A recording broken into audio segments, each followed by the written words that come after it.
All right, I'm here with Michael Shuman at the Small Farms Conference. Michael, would you like to describe the speak that you just did? Well, the speech today was really had sort of three parts to it. One part was talking about the trend of local food and how this has become the hot thing that I think every small farmer and every small business person now needs to be paying attention to. It's a trend for consumers, it's a trend for government programs, and it's a trend that also is animating critics of local food. The next thing we talked about was the importance of local small business for economic development. And I talked a little bit about a study I did with two other people, Leslie Schaller and Brad Massey in Cleveland about 2 years ago, where we looked at the impact of a 25% shift toward local food in the Cleveland economy, so the city and 16 surrounding counties. And what we found was that a 25% shift toward local food would create about 27,000 new jobs, enough in principle to reemploy 1 in 8 individuals, unemployed individuals there.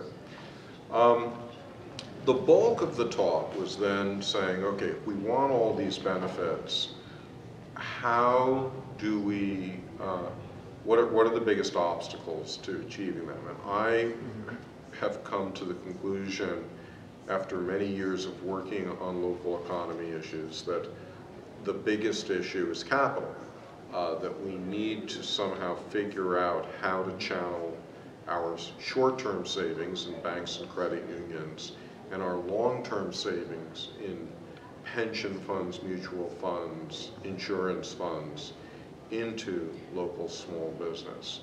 To me, the most painful statistic about the way that things are currently organized is that Americans have about $30 trillion invested long-term in the market, stock market primarily, and yet almost none of that money is being invested in local small business. We know that local small business is about half of the US economy. We know that it is an increasingly competitive part of the economy. We know it's a critical piece of economic development, and yet we are systematically ignoring it in our investment choices. So we have to fix that. And I then ticked off 12 ways that communities can begin to move their capital into local small business, particularly farm businesses and food businesses. So everything from targeted certificates of deposits in local banks, cooperatives, websites like Indiegogo and Kickstarter and Kiva and Prosper that'll give new sources of capital via peer-to-peer finance. Talked about local stock, pre-selling, local investment clubs, local revolving loan funds, and finally self-directed IRAs. So there were a lot of things in there, but it was all meant to just equip people with tools for beginning to shift what I hope is ultimately at least half of that long-term savings, so shifting $15 trillion from Wall Street to Main Street. And I believe you also have a book that's out at the moment.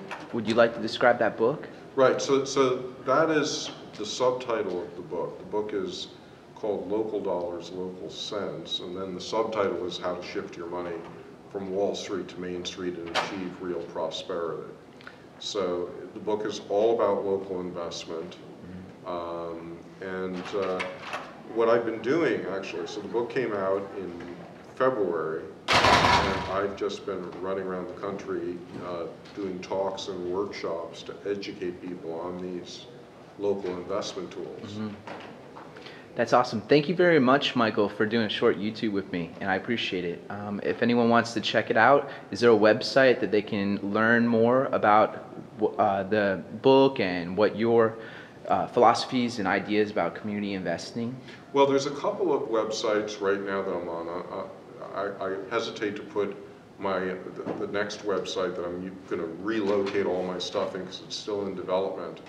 But you could put it at cuttingedgecapital.com or livingeconomies.org or smallmart.org.